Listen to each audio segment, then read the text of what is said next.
மாவட்டம் காட்டுமன்னார் கோவில் ரம்ஜான் தைக்கால் ஜாகிர் ஹுசேன் நகரைச் சேர்ந்த முஹிபுல்லாவின் 8 வயது மகன் உபயத்துல்லா, ஜாஃபர் சாதிக்கின் 10 வயது மகன் முகமது அபல், சாதிக்கின் 13 வயது மகன் அப்துல் ரஹ்மான் ஆகியோர் அதே பகுதியில் அரசு பள்ளியில் படித்தனர். 3 சிறுவர்களும் வெள்ளையங்கால் ஓடையில் குளித்து விளையாடியுள்ளனர். அப்போது வீராணம் ஏரியிலிருந்து விவசாயத்திற்கு நீர் திறக்கப்பட்டதால் சிறுவர்கள் மூவரும் அடித்து செல்லப்பட்டு மூழ்கினர்.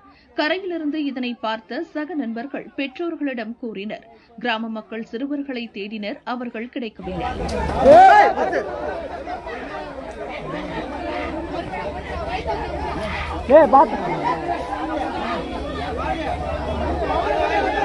தீயணைப்பு மீட்புக் குழுவினர் வந்து 3 சிறுவர்களையும் சடலமாக மீட்டனர். அப்போது சிறுவர்களின் பெற்றோர் கதறி எழுந்தனர்.